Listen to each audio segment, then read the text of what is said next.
Yo, yo, Alex here, Movements for Life.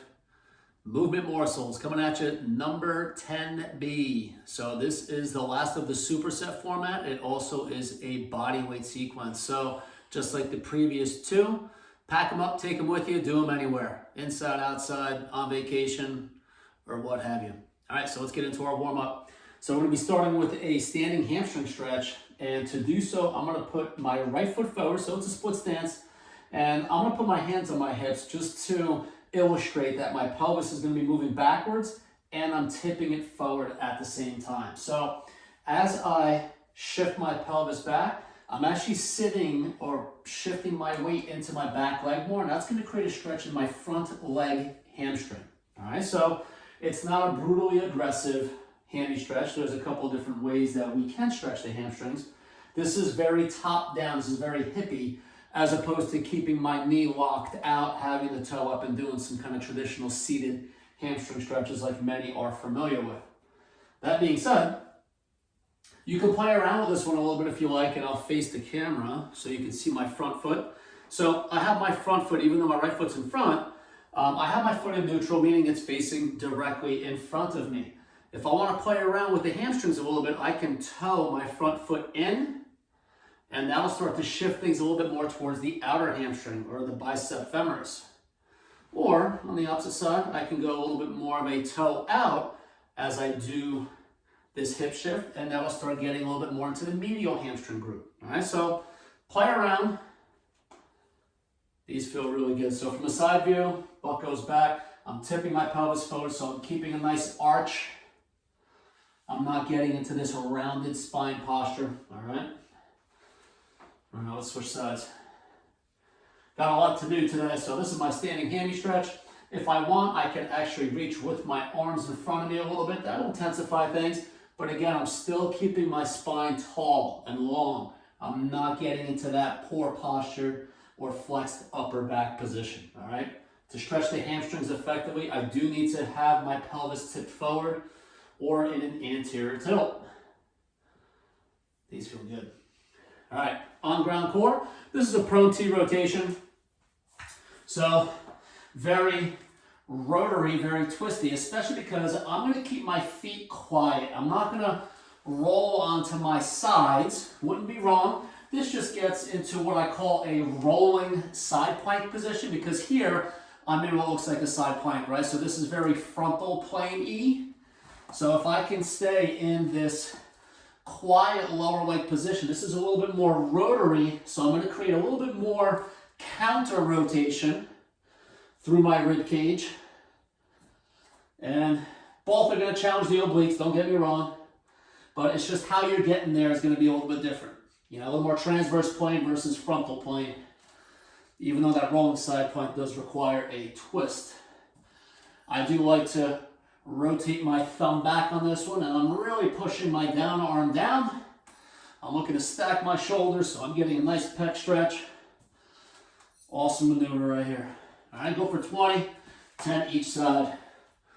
Man, I appear to be a little long-winded today, huh? Chatting a lot more than normal. All right, so let's get into our first superset. It is double energy system, so energy system A and B. We have a squat jump. These are sagittal plane foot tweaks. So similar to the warm-up, I'm going to start with my right foot in front. I'll go side view here. And I'm just going to be doing a squat jump. Again, I'm not jumping super high. I don't want to hit my head on the ceiling. I have a low ceiling here, right? So as I land each and every time, I'm just going to vary which foot is in front. So I'm just tweaking my feet in what we call the sagittal plane. So I'm really absorbing soft ankles, knees, and hips. So I'm really allowing my legs to absorb my body weight, gravity, and all that good stuff. All right, and energy system 2. This is just a basic jumping jack. So the basic frontal plane with your feet, frontal plane with your arms. I do typically like to have the arms stretched out as I'm going overhead, but again, low ceiling, I can't. If you want to play around with your brain a little bit, you could also do something like this. Start with your feet wide and make it look like this. Little cockeyed jumping jack. Give that a whirl. fire up some new parts of the brain. All right, we have lower body 1. This is an eccentric quad, so it really focuses on the stretching or the loading of the quad. So this is, some people call this a reverse Nordic. It's not for hamstrings, it's more for quads. So arms are in front of you, and you are looking to lean back. So I'm staying really tall through my torso. My pivot point are my knees in this case. So as I lean on back, I'm staying nice and hip tucked, so I have nothing in my lower back. This is super, super quadsy. As I demonstrated in the original video, your arm position here determines a lot. So starting position, a little bit of a counterbalance, arms in front. You can then bring them to the hips. You can then bump them up to your shoulders. And all this does is this shifts my center of mass with where my arms are. If I now have my arms go overhead, this is much more rewarding by having this posture here. Super, super tough. Chase success, whatever you can do successfully. Now, if you notice my foot posture, I kept my toes underneath me. Ideally, you can get into this plantar flex position, so toes pointed. For some people who are really, really tight throughout the feet and not used to this plantar flex posture, you may get a cramping in the plantar fascia bottom of your foot. So if you do, that is something to work on, and over time with some soft tissue work and stretching, that'll be something that you'll be able to tolerate better. But if that is you, tuck your toes underneath, and that'll help quiet down that area so that you can successfully get into that kneeling quad. All right, lower body 2. This is a single leg balance reach to hop. We did this, or we're doing this in the transverse plane, so I'm going to be reaching in the back diagonal. So this transverse plane reach is very glutey, and then from there I'm just going to add a little hop out of it. All right, so I'm really absorbing. I have some nice counter rotation going through my upper body. Not only does that get my abdominal wall fired up due to all that counter rotation, but that'll help create more load into my glute on that stance leg. Whew, crispy. Just change the angle here a little bit. Remember, these are all bodyweight exercises. Do not diminish or discount how effective it can be. And as I said before, you gotta be able to move and use your body weight before you can start adding additional load onto it. So if I can't control my body weight in all 3 planes of motion and in different postures, if I start adding more weight on top of it via dumbbells, kettlebells, or whatever, then I'm gonna make it that much harder, all right? Effectiveness will go down the tubes, and the risk for injury goes up exponentially. All right, this is a double push sequence. So I am starting in a tricep variation.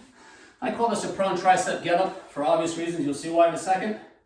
And then I'm gonna follow this up with the second exercise, which is a push-up. There are some people that are like, well, you should always do big muscles before smaller muscles. So going against the grain a little bit, there's no should.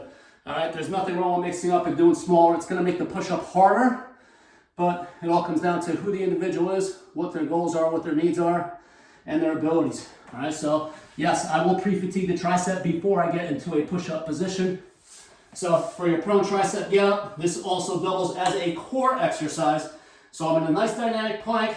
I'm gonna focus on keeping my belly button and my hips as quiet as possible. So belly button points straight down, and really resist any twisting through that lower back and caving in through that lumbar extension, all right? So I'm in that nice rigid plank position. This is a unilateral exercise, so I am going right arm down first, then the left, and then the right arm will lead on the way up. All right, and then from there, switch sides.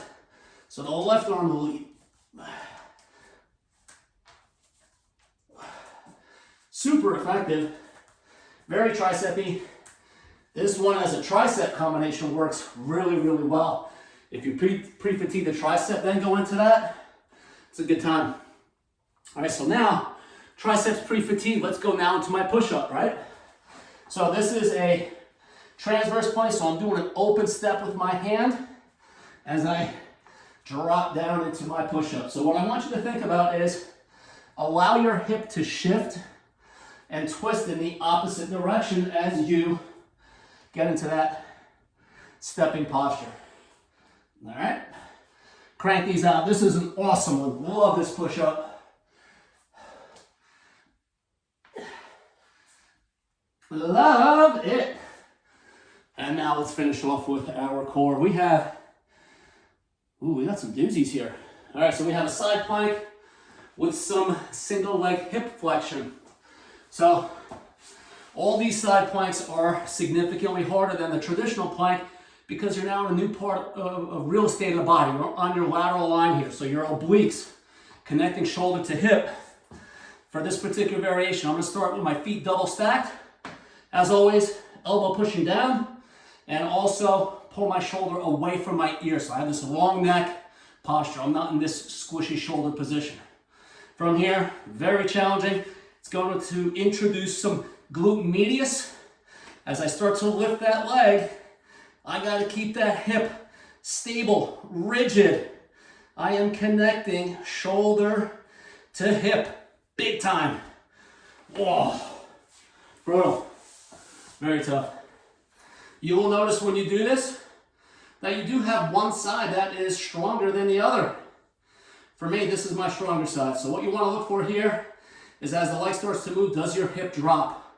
Or can you keep that hip elevated so that your entire body is in line as you're going through that hip flexion and that you just maintain that posture the entire time. Whoa, good times. And then the last exercise, super, super awesome. This is, I'm just gonna use a kettlebell as an anchor. That'll work perfectly for me. You can use a piece of equipment, furniture, something stable like that.